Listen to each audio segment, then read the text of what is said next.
You're listening to the 234th edition of the Bitachon podcast. We're continuing discussing this passuk in Shmuel alef, perek Yudale passuk vav, where Yehonasan says to his nar, he says to the young man with him, facing off with the Philistines, incredible army, it's just the two of them. And Yehonasan says, Hashem can do anything, whether it's just a small amount of efforts that we're doing in order to win the war, or whether it's a large amount.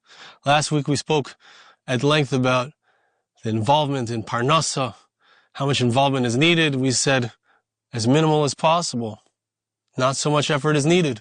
Hashem can save me, take care of me, even with a small amount of effort. I need to put all my focus into my spiritual, into my ruchnius. He brings here from the Chavis Halavavis. Person's trust in Hashem should be complete, absolute. The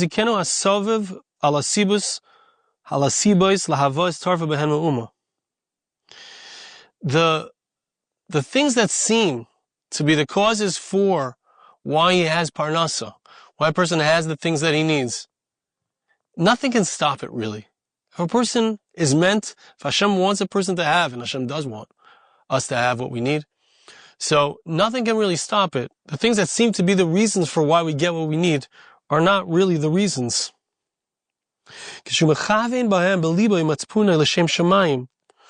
When a person is involved in parnas, involved in doing what it takes to the hishtadlus, the efforts, so he needs to always do it l'shem shamayim, be doing it for the sake of heaven.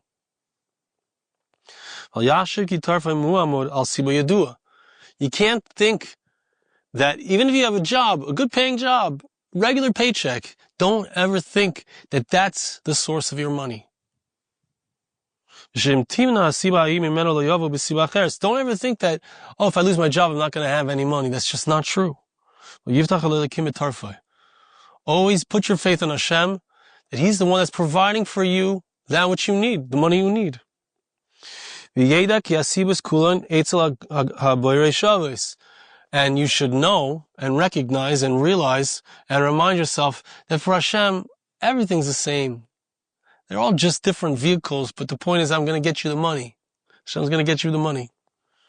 Hashem can send you the money you need in whatever way He wants. Hashem can decide when He wants, how He wants, for you to receive, the money you need. As our passuk says, there's nothing stopping Hashem from giving a person what they need, whether a small amount of efforts or a large amount of efforts. It can come anyway. It can come many ways.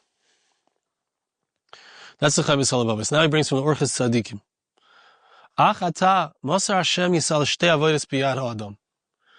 He says, look, there are two distinct and important parts of the human life. Two things that a person needs to work on. One is a person's livelihood, the work that a person does to bring money to his family, to feed his family. And the second thing is the service of Hashem, the work of Torah, of learning, of studying, of knowing what it means to serve Hashem. The Orchis Tzadikim says a person needs to be in the middle when it comes to these two services. You need to set aside a certain amount of time for your service of Hashem, your involvement in work of the spirit, of the spiritual nature. And you're supposed to set aside time also for your work of your livelihood, for involvement in this world. And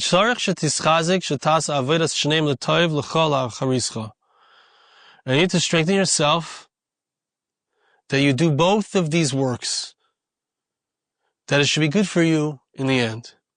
One shouldn't have a detrimental effect on the other. If a person is working too much and they're not learning at all, that's not good. If a person, according to Orchis Tzadikim, we obviously have had different opinions here, but according to Yehonasan, if you're too involved in the spiritual and you're not involved at all in making sure you have your parnasa, so then they're not supposed to take away from each other. Person needs to have trust in Hashem that Hashem is going to give him success in his work.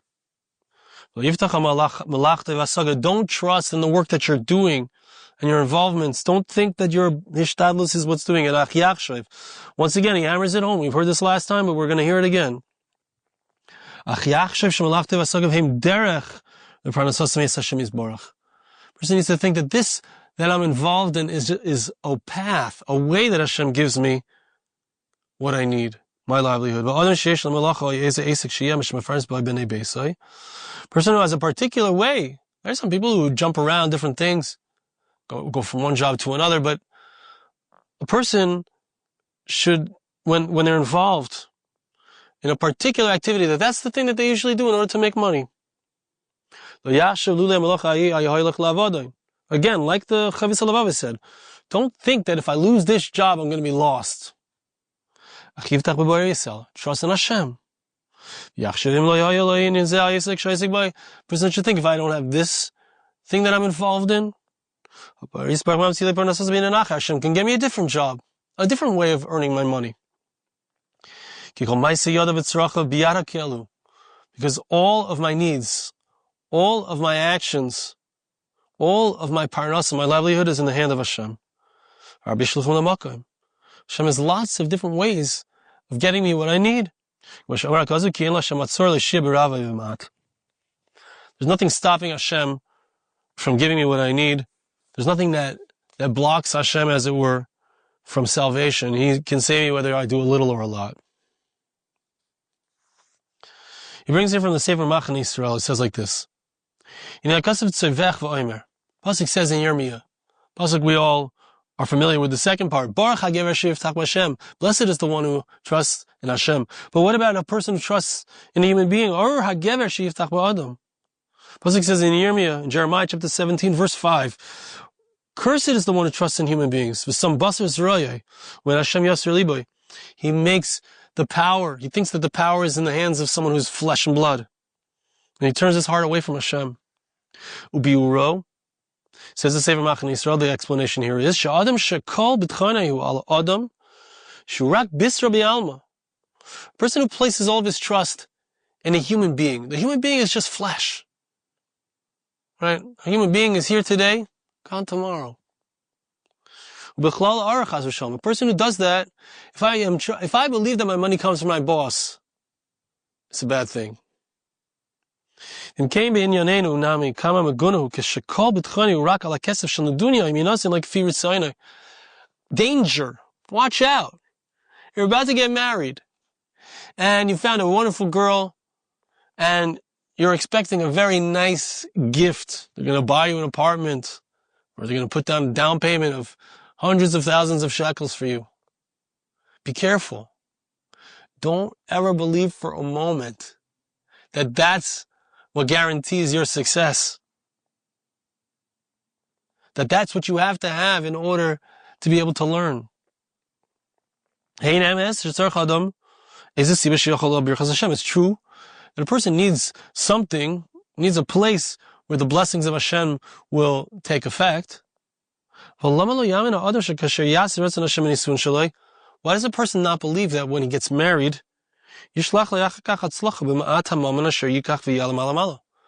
person can make a little business venture, a little investment. Hashem can do anything. Hashem can make a little business into a big business. He can make a lot of money from a little bit. Like our passuk says, there's nothing stopping Hashem from saving a person, whether he does a little or a lot.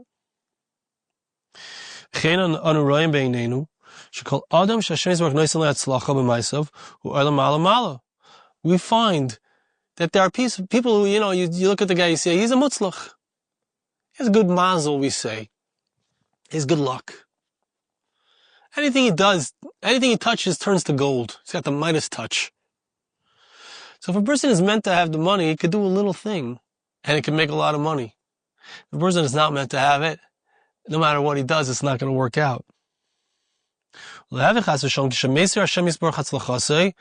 really depends on if Hashem grants a person success.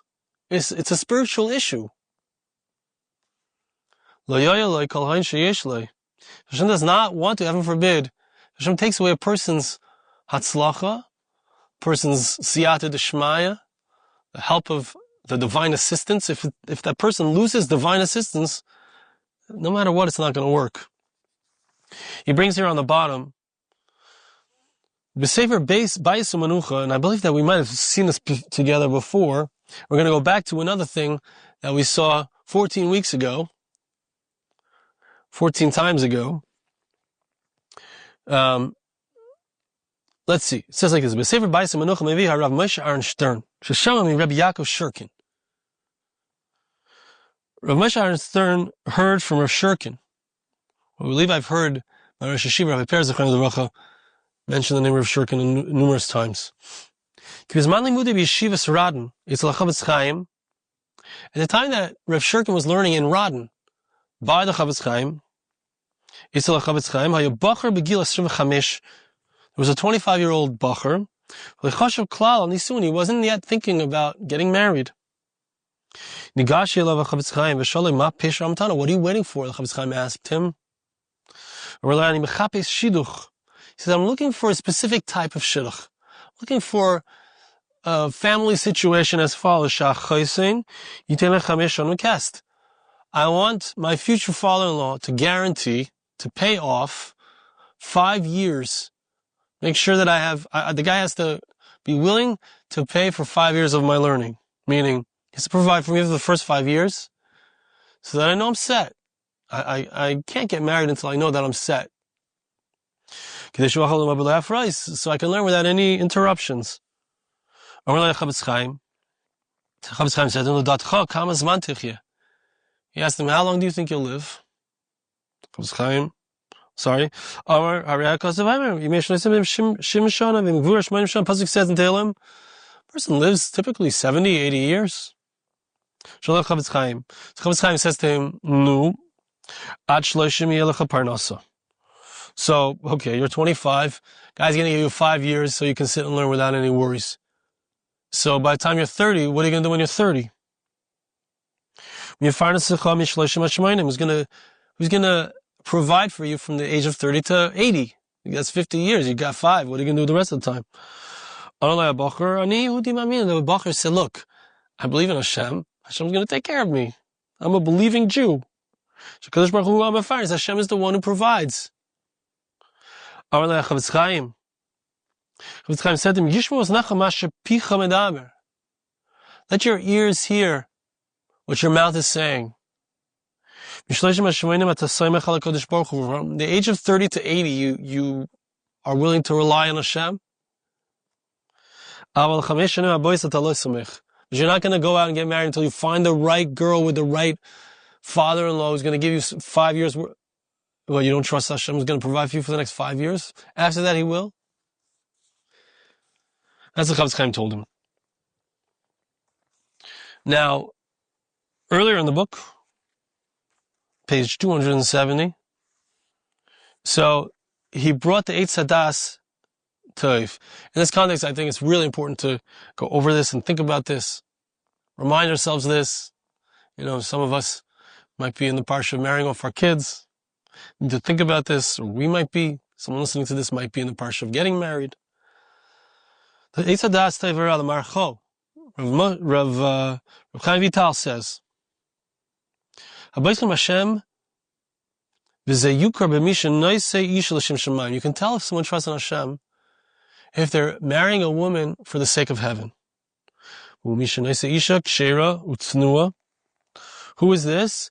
It's a guy who marries a good girl, a modest girl, the right kind of girl, not because he's getting any monetary benefit. Sometimes you find that a guy will marry a girl who's not such a good girl. She's not a tzedekis, she's not modest. Why? Because he wants the money.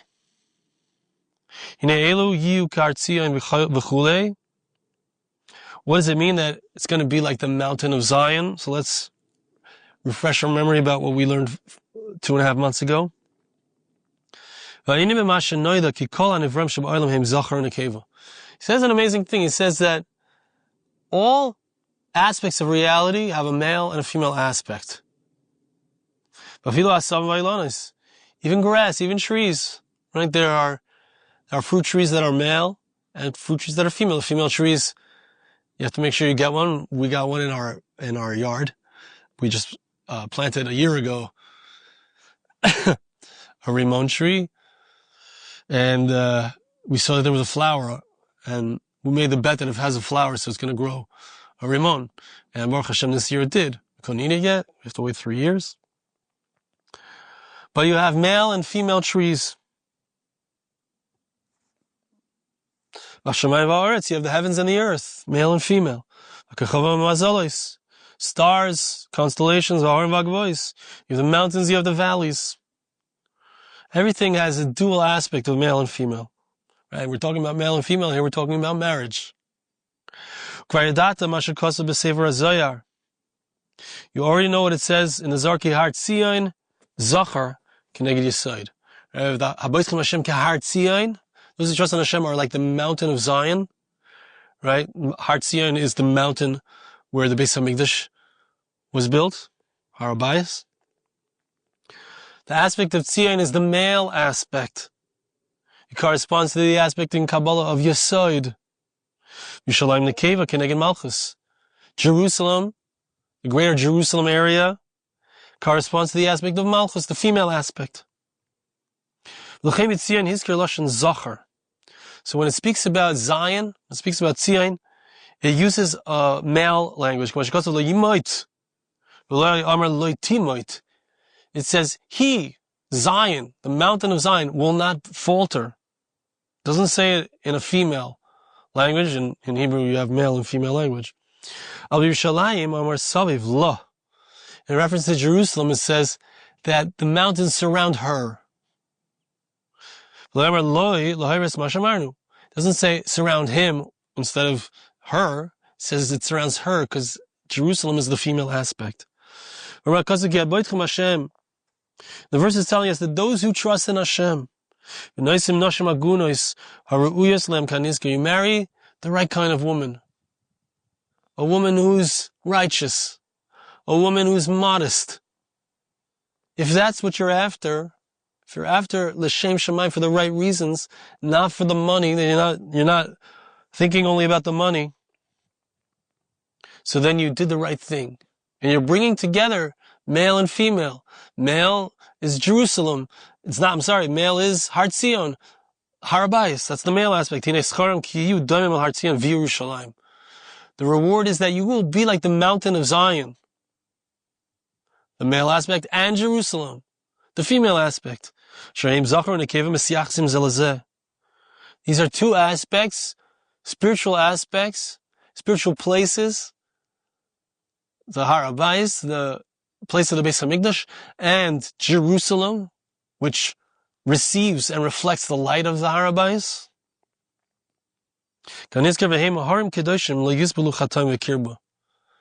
And these great holy mountains, this great holy union between the Har Habayis and Jerusalem, they won't be civil negative spiritual influences. If a person sins in that area, in that place, it has a huge detrimental effect.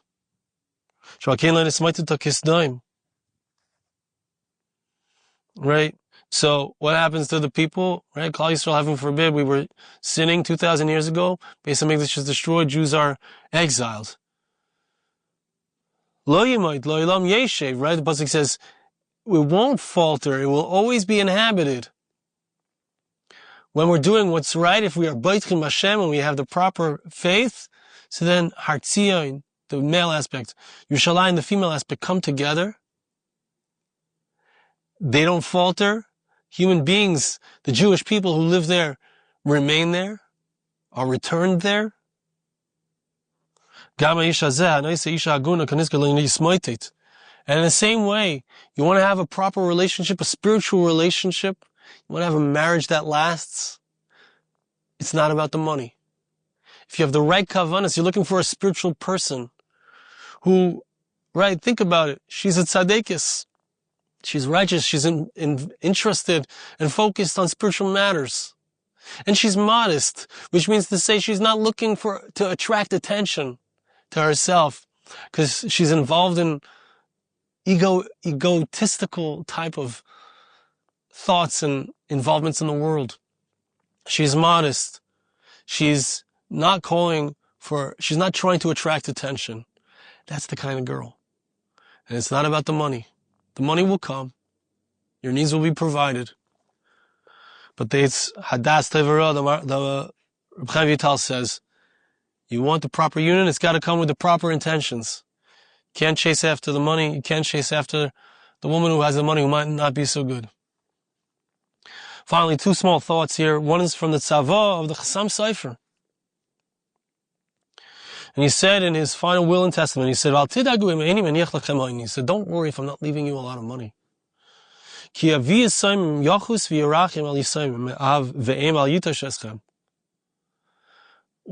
the Chassam Sofer was saying that when he passes away, so you'll be forsaken, it will seem. You won't have a father and a mother. Don't worry. Hashem is the father of those who don't have a father. He will not forsake you. He said, don't worry, Hashem can take care of you no matter what. You don't need my inheritance to be left to you. You have a spiritual inheritance. You have a relationship with Hashem, a personal relationship. Hashem is taking care of you. And finally, a small piece from the Hakdama L'Sefer Hafla. He says, I believe that which we say every single day, that those who seem wise are really there as if they don't have any wisdom. In their many actions, there's just emptiness. In Yonah, the concept is, why do we say this? Doing too much ishtadlus is empty. It's meaningless. It's not necessary. You can be so smart and have all of the tricks and know everything about PR and how to make it happen. Forget it. Forget it all. Again, he quotes, finally, our passuk. There's nothing stopping Hashem from saving you, whether you do a small amount or a lot.